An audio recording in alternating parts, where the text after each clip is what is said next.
Hello, my name is Chantal Maillé. I'm a professor of Women's Studies at Concordia University, and I will be hosting this interview with Gloria Steinem, which is taking place as part of the spring program of the Blue Metropolis International Literary Festival 2022.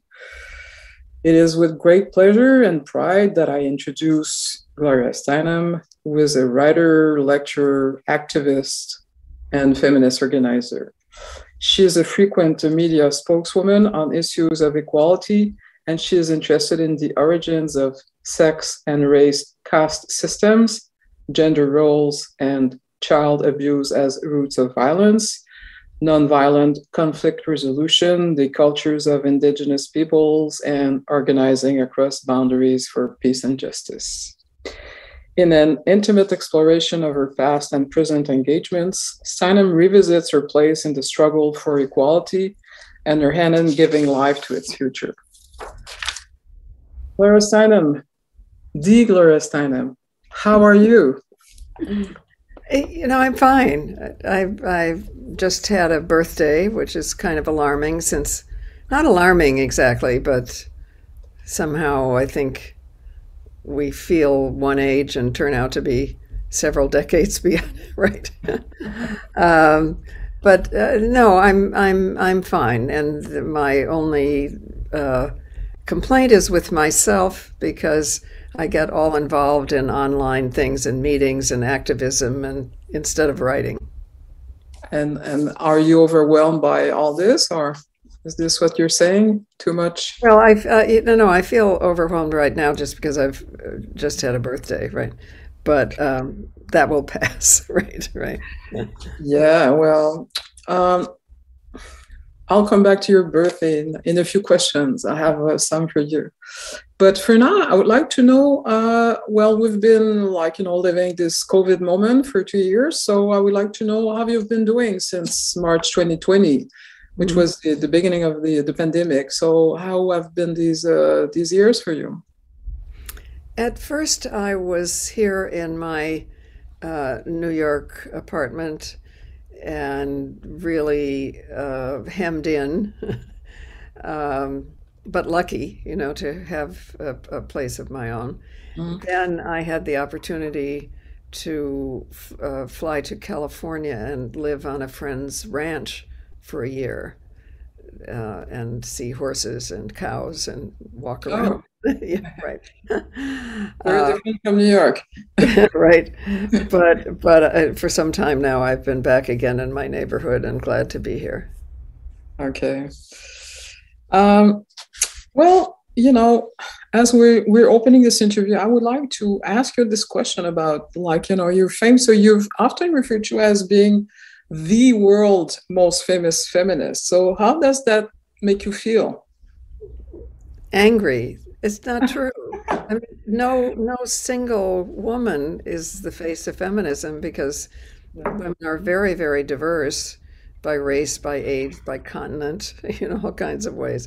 I realize that part of it is because I'm what in the 1930s used to be referred to as a media worker, that I work in the media. So uh, that means that I'm probably known in a way that if I was a scientist, Mm. uh, I might not be. But it's still very wrong for a movement to be represented by one person. Yeah. What about fame? You're kind of famous, and I mean, would you see fame as a curse, or is it more a privilege? How have you been living with fame in your life? Well, I don't think it's right because there's no justice to it, in terms of who is famous and who isn't. But if once it happens, at least I think each of us who has any fame can use it. It's like having a little printing press, you can use it to popularize the names and work of more people, to pass on information. So it has its uses, but it is also not just. Yeah, not just, yeah. Gloria, you mentioned your birthday, and when I was researching for this interview, I found out you were born in 1934, and that in fact you celebrated your 88th anniversary on March 25th. I don't want to reveal private information, but it's on the internet. No, and hope we've passed the point where women don't tell the truth about our age, right? You're right. Uh, well, first, I wanted to offer my wishes of peace and health for this coming year. And then I would have this question for you. So you've lived a long life of social and political engagement, and you're still in the public eye. So when you were born, in fact, it was Franklin Delano Roosevelt who was the Democratic President of the United States of America. So, I mean, you've covered a long era.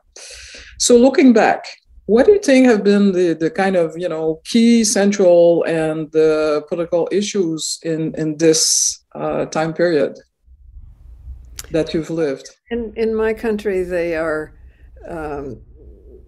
the issues are very often connected to overcoming divisions of race and gender and class. We are each born as a unique and valuable human being who could never have happened before and will never happen again. So, adjectives in general, generalizations themselves, are often quite unjust. So, I guess the only use, or a use, perhaps the best use of fame, is to bring light to other people and to issues. Yeah. But I mean, have there been key moments in these 60, 80 years in US politics or in the US society that you think have changed things, or have been decisive in how things have evolved? Well, certainly in my lifetime, the civil rights movement, the women's movement, the gay and lesbian and transgender movement, these have all been very, very crucial to changing consciousness and helping us to regard each other as unique individuals, not just lumped together as a group. And those movements are kind of miraculous, because they weren't supposed to exist necessarily. They come from one person telling the truth, and that's contagious, so more do, and organizing.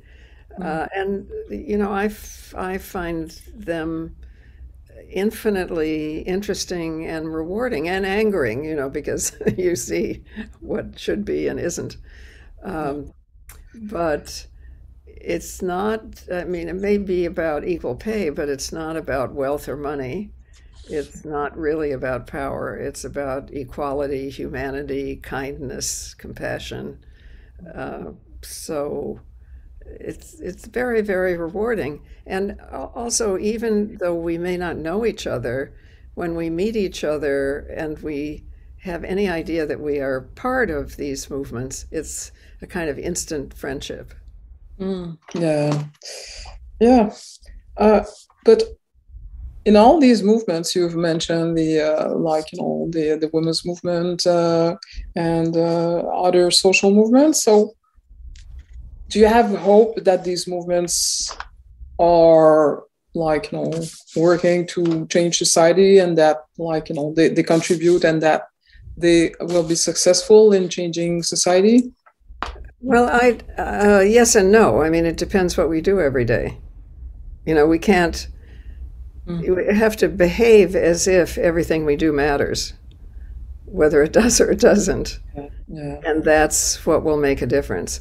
I mean, I live in a country in which no black person, no female person has been president. This makes no sense.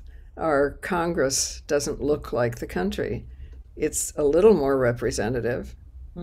but it's still clearly visually not representative. Mhm.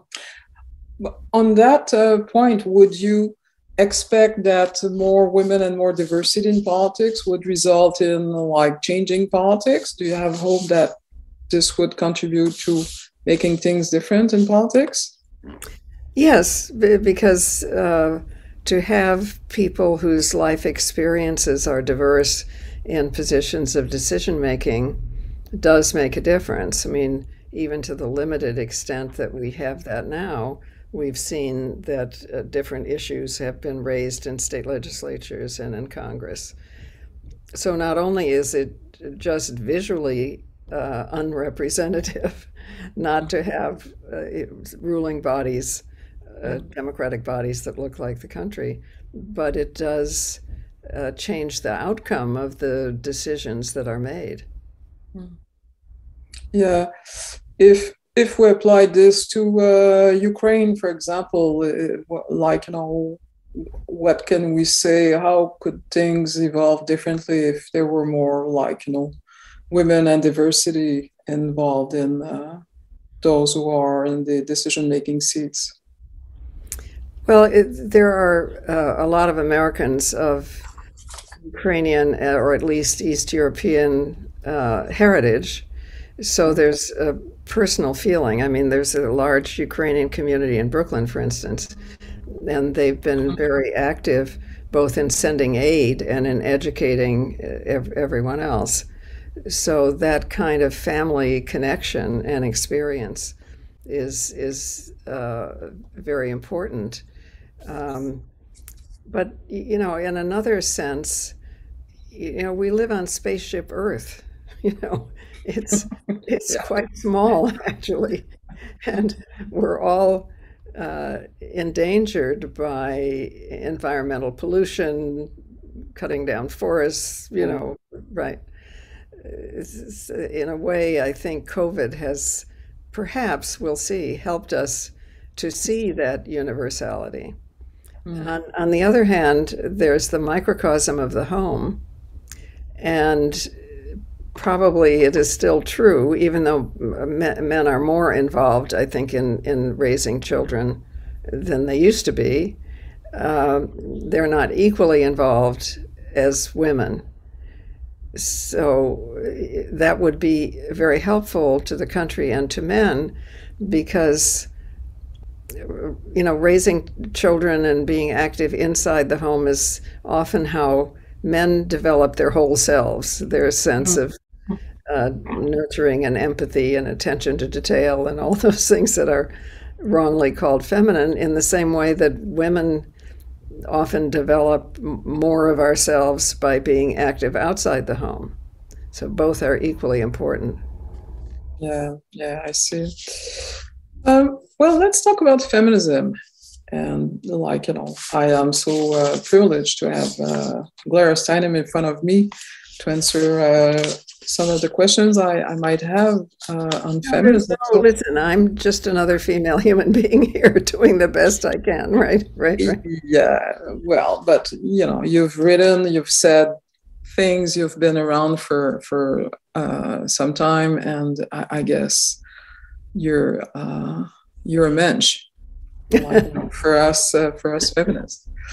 So, but I mean, given your engagement and given the time you've been involved in feminism, so how are you feeling about feminism these days? What is your reading of feminism in 2022? I'm not sure it's possible to say in general because it depends. What's important in the progress of feminism is you and everybody else who's listening, female and male, and how much we have been unrestricted by gender and race and other divisions. So it varies widely. It is at least enough to have become global. Which it has been for a long time. I mean, when I first got out of college, I lived in India for a couple of years. So all my oldest friends are there. So I'm perhaps more in touch there than in other countries. And the women's movement is very, very crucial there, even though they have an unfortunate chief of state, just as we did with Trump. So there's both democratizing movements and reactions against them. Yeah. How do you see the younger generation of feminists contribute to the movement? Oh, of course. Yes, yes. No, I remember being lecturing someplace, I don't know, and being in the midst of a discussion with the audience, and a young girl, I don't know, 9 or 10, or I don't know, very quite young, rose up and said something like, "I am becoming in many ways a person who takes no shit." I thought, okay, that's that's terrific. Yeah, well. And I do hope and believe in a lot of areas. For instance, sports. Girls and women are way more active than they used to be, and that's important. Sports are important because it is a place where women learn that our bodies are instruments, not ornaments. Yeah, well, that's different. That's good. Well said. But back to my question about the younger generation. So, how do you see them contribute to feminism for the next century? For example, do you think that they will carry on the project of feminism? Yes, absolutely, because they just, in many cases at least, just assume what we weren't able to assume, or we're still viewing as questionable or rare advancements and so on.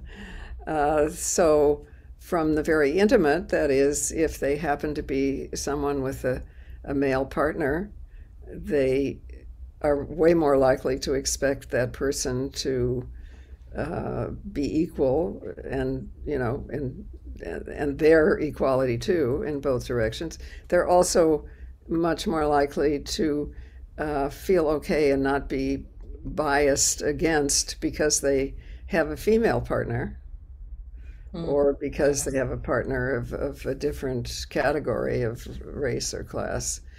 I mean, there's still a long way to go, of course, but everything, including many of the laws, have changed. Yeah, true. I wanted to talk about the fourth wave of feminism. So, as many young women identify with this idea of a fourth wave of feminism. And if I was to define fourth wave feminism, I would say that primarily it has a connection with social media. It is thinking activism through social media, through platforms such as TikTok, Facebook, Instagram, and other platforms. What is your reading of that kind of activism? Is it possible to change the world? Is it possible to advance the feminist agenda with that form of activism? How far can it go? It is a huge, huge advance. Obviously, to be able to communicate as you and I now are on a screen, and as we could do across even greater distance than we now are experiencing. The only thing we, of course, have to remember is that we can learn and see each other in this way, but we can't empathize. That empathy, that is the oxytocin that our brains produce when, for instance, we see someone we don't know falling on the sidewalk or suffering a car accident, and we feel the impulse to help even though we don't know that person. That's very valuable. Probably the human race couldn't have survived without that. And you don't have that rush of oxytocin online or even in books. So we need to remember that and not become isolated physically. There's a reason why isolation and, punishment around the world. The worst punishment is being isolated from other human beings. Mm. So, we need to remember that we need regular periods of being together. Yeah. I wanted to talk about the harsh criticisms that have been targeting Western feminism, and I'm sure you've read on these criticisms, and I'm gonna read my question because I don't want to miss the nuances that I wanted to bring to this point. So. And I will sound like a Women's City student in this, but I just want to get your reaction. So, white Western feminists are often seen as having built a movement that is not inclusive of all women and more specifically racialized and indigenous women's realities. Part of third wave feminism emerged as a critique of second wave feminism's core ideas about the existence of a condition common to all women. What is your reaction to these criticisms that are addressed to white Western feminism? Well, there's no such thing as white Western feminism, because if it's those adjectives mean it's not feminism, because feminism includes all women. But I understand what or I think I understand what the questioners mean. And of course, there is more wealth, more access to the internet here. So there's always a danger of becoming isolated in privilege. And it is a danger. Okay. Okay. So, but as a reaction to these criticisms, so what would be the the thread of your thoughts? So you think that there's not such a thing as white Western feminism. So in a sense, Well, no, I mean, because feminism either includes, all women or it doesn't. But, I think what's helpful are specific requests, solutions, demands. So if those people who think, who want to qualify feminism with white and Western could also say, and here's something that could change positively, that would help. Yeah. So let's talk about violence, because I know it's been at the core of many of your essays, and that your thought has been around violence. So, for example, you said that domestic violence is the seed of other violence. And you also said that we owe to feminists to define domestic violence as a subject. And it's also feminists who've allowed the law in the house. And I think this point is very important. At the same time, it seems that violence is on the rise, especially in the USA. For example, homicide rates, and we have all kinds of examples we can take from what's going on currently. So, I mean, would we have an explanation for that, for this rise in violence, or for for violence in the USA? What is it that you would see as being the current situation, and is there an explanation for connecting violence with the American culture, for example? It's so big and diverse that it's hard to answer.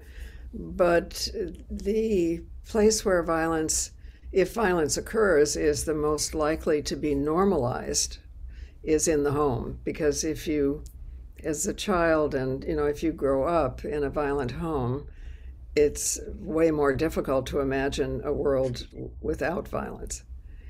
And I believe, I'm not sure we have good statistics, but I think there has been an increase in what's called domestic violence because of our increasing confinement in the home during this time of COVID.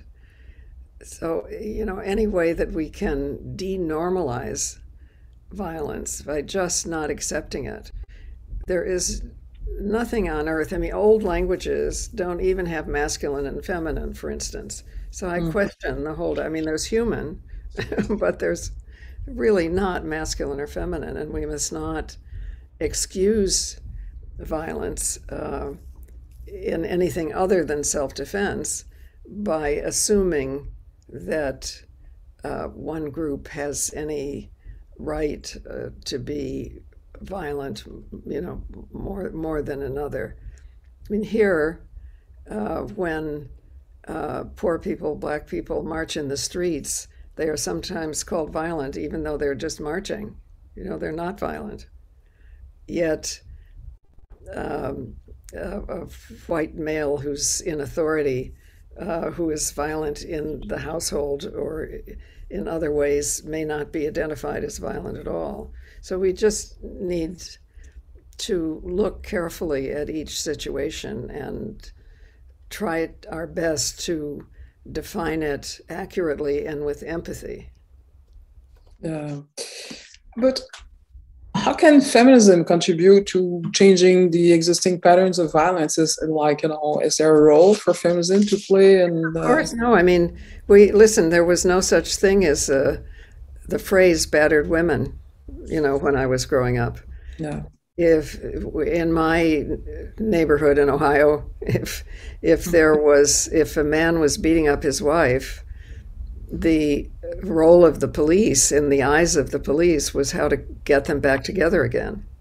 yeah, There was not a way even of accusing him, much less a battered women's shelter, for instance, where she might be able to go. So this may be a place where, at my advanced age, makes me slightly more optimistic because I remember when it was even worse.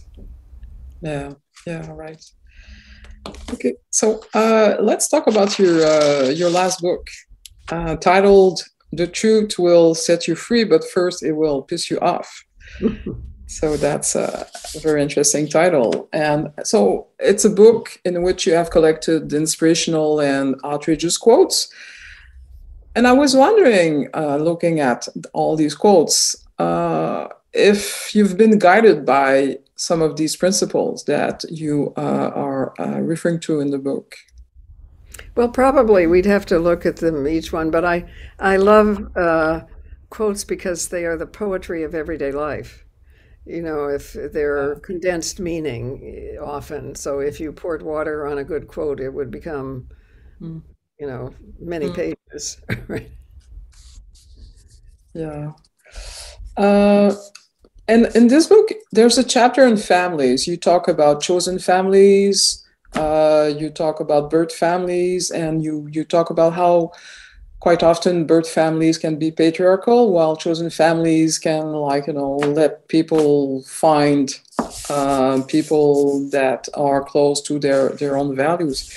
And I was wondering how you would qualify your own experience in terms of family. Are you referring to these models? Have you been raised by a kind of patriarchal family? Have you been experiencing chosen families? Mm.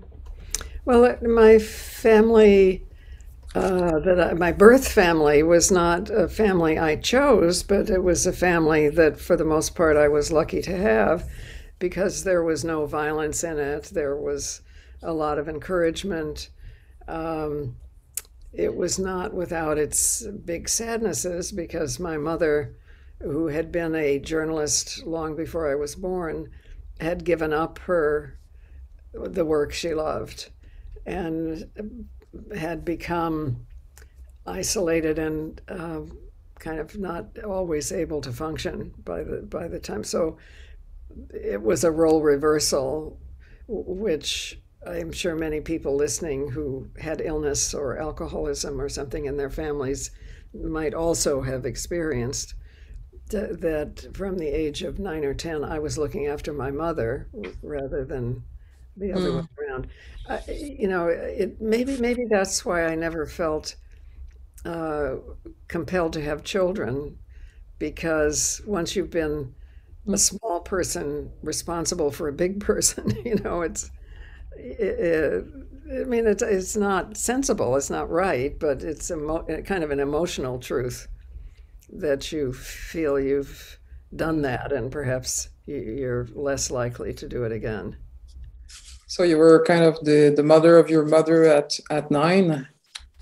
Yes, not through any fault of hers, but just because um, she had what was then referred to as nervous breakdowns, and she needed an early tranquilizer known as sodium pentothal, which I think has some great literary background in Virginia, other people. Yeah. So that role reversal may have played a role in my feeling that I'd already been a nurturer as a child. So Yeah. I didn't. It's not. I'm not saying it's rational. But it may be an emotional reason. Mm. But have you been family to some children in your life? Yes. Well, a movement is chosen family, a social justice movement. My friends have children, so I have relationships with children, and there's a kind of wonderful Native American um, thought or saying that the very young and the very old have the most in common because we are the closest to the unknown. So, Yeah. Yes. in some sense, I think there is that relationship.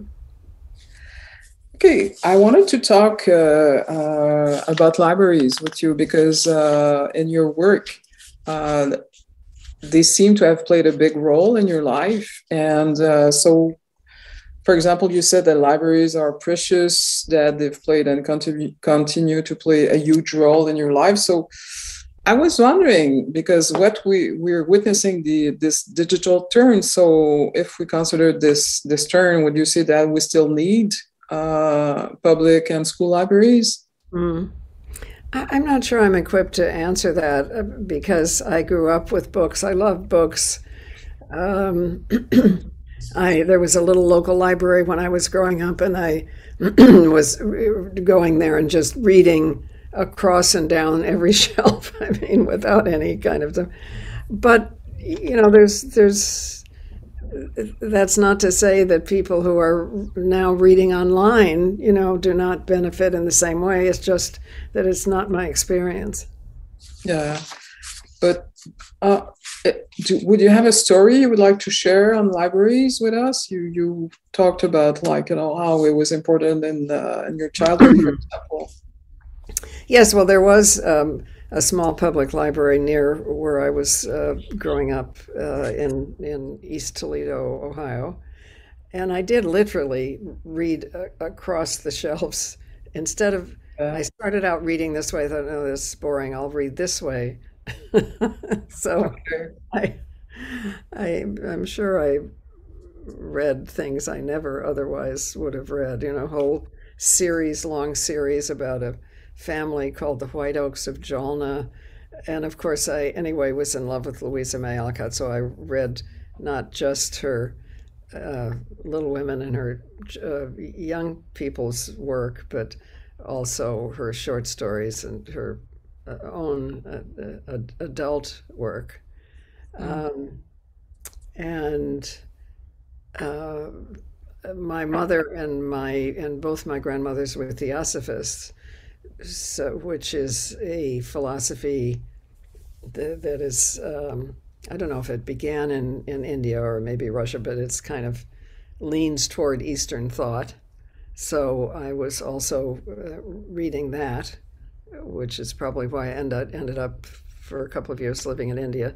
So it's such a wonderful adventure, to be able to just plunge yourself into essays and books and poems, and Yeah. it's great. And I hope that it is more popular now because of the internet.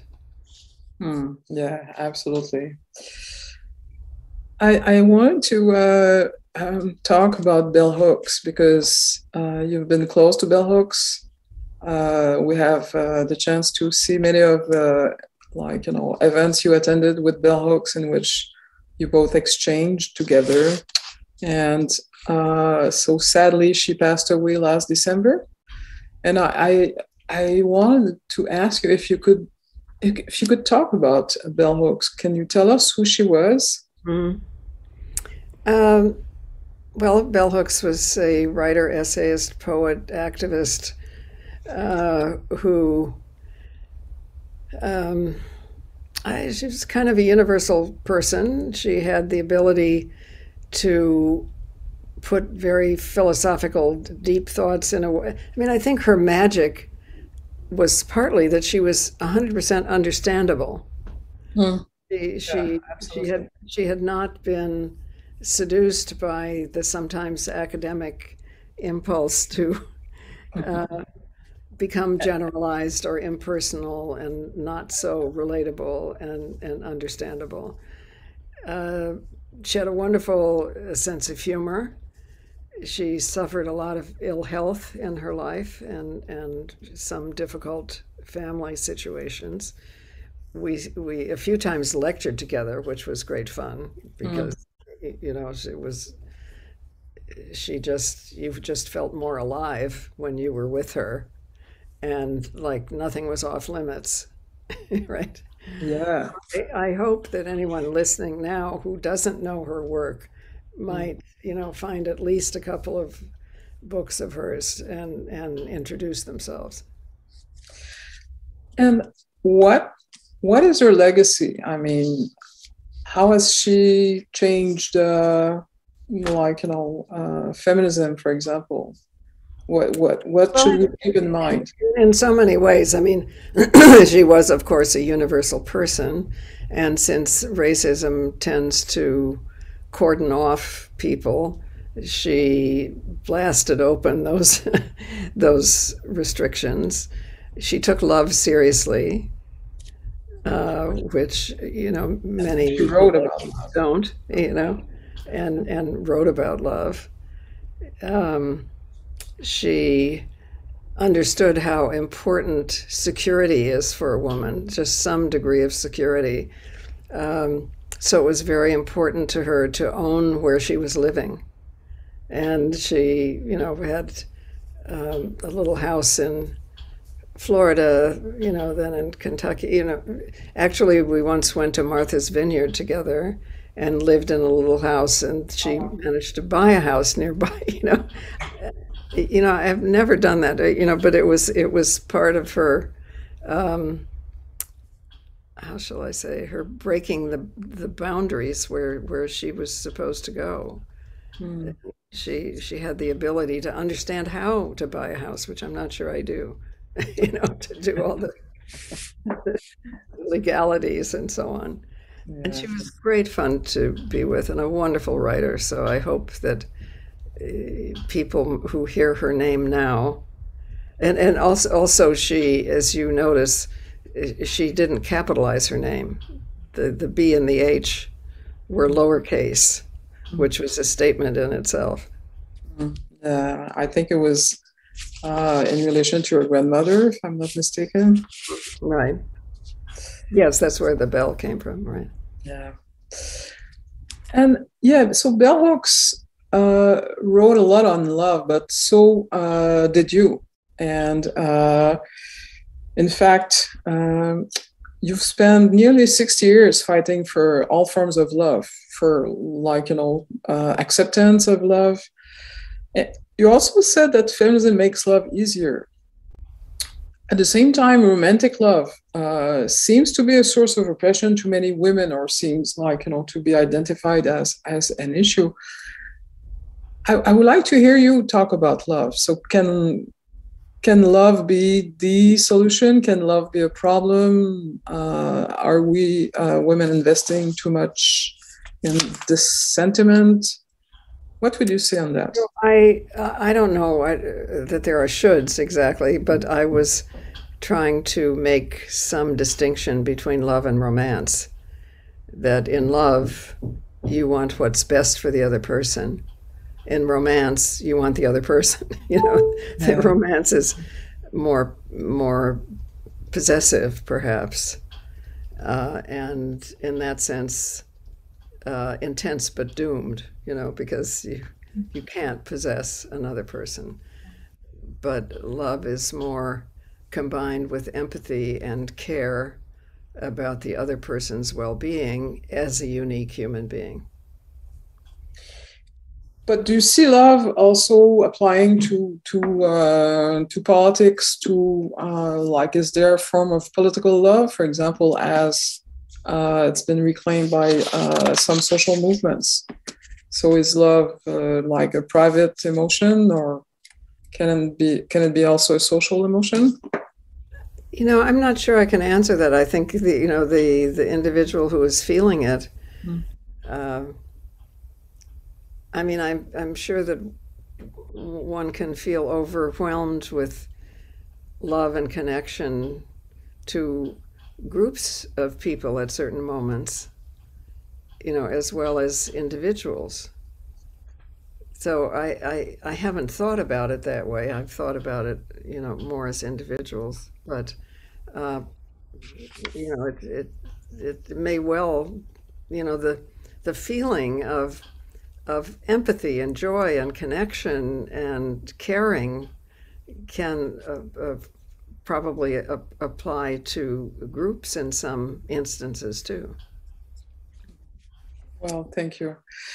Now, there's another subject that is important in your work, and it is gratitude and self-care. So you've talked a lot about the importance of gratitude and self-care, and you've talked about these issues way before they were like popular notions.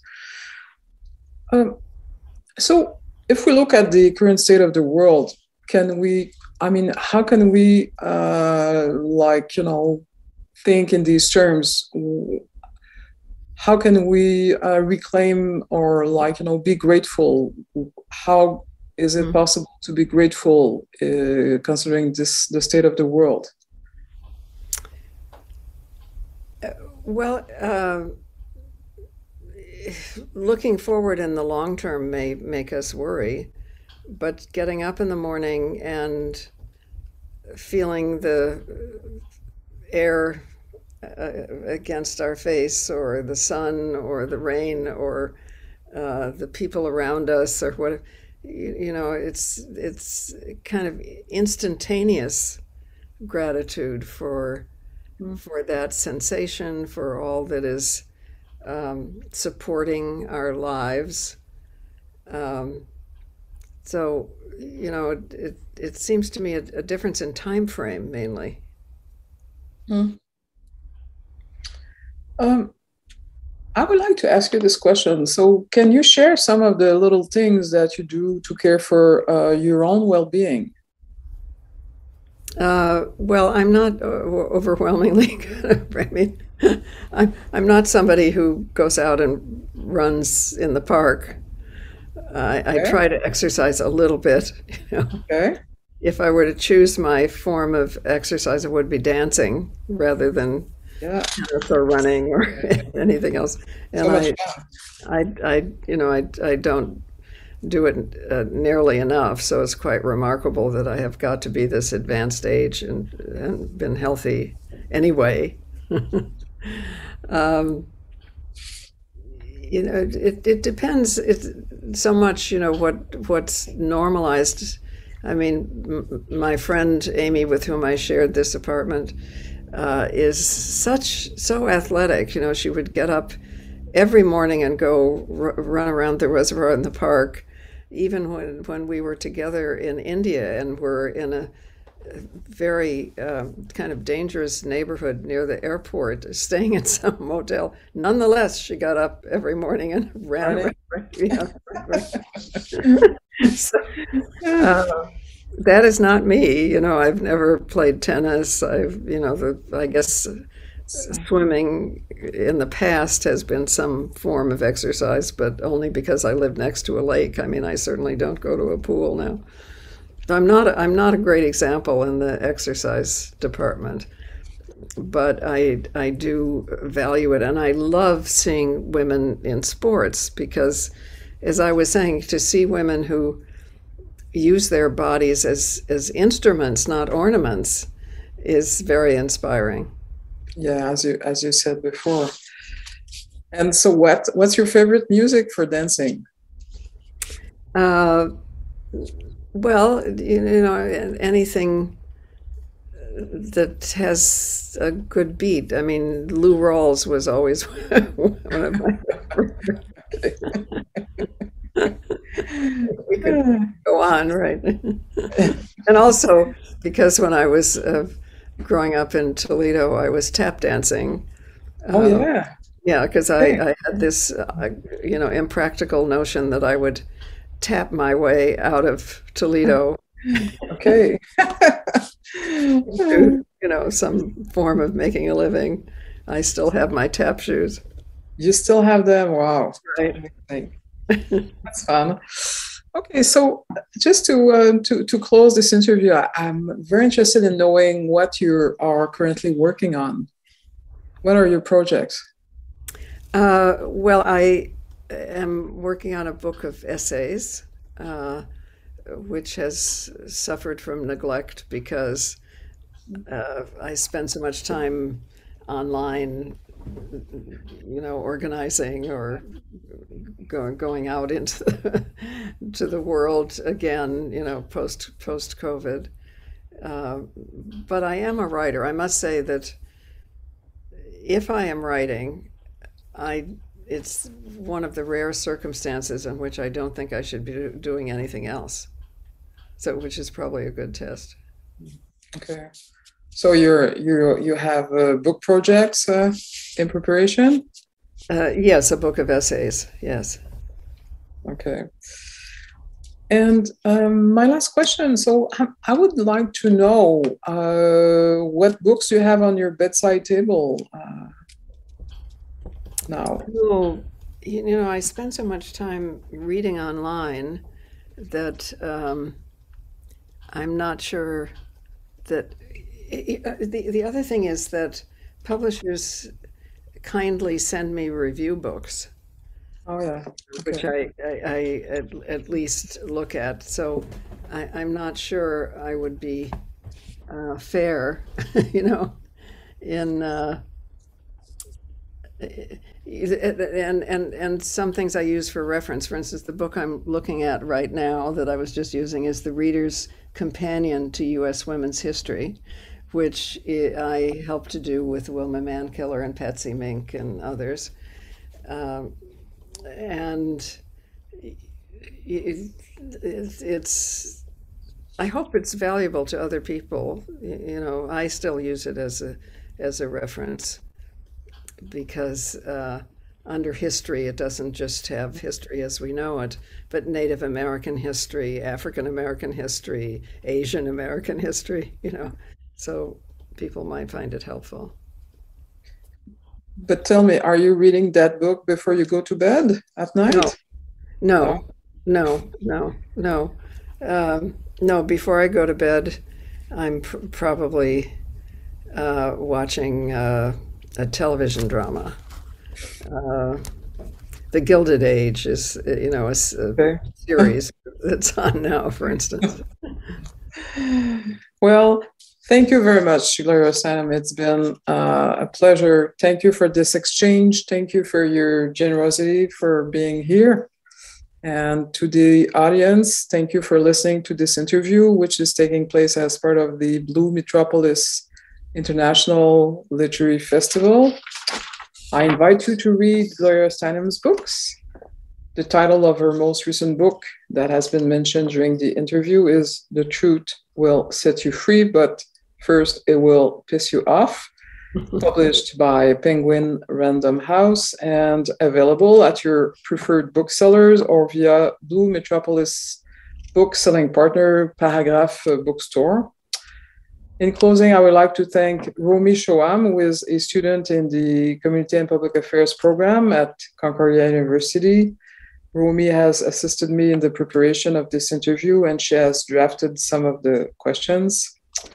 And thank you to Blue Metropolis and to Marie-André Lamontagne, who is the Director General, Programming and Communication of this literary festival. I am Chantal Maillé, and it's been a great pleasure to host this interview with Gloria Steinem. Thank you, Gloria Steinem, and goodbye. No, thank you. Thank you so much.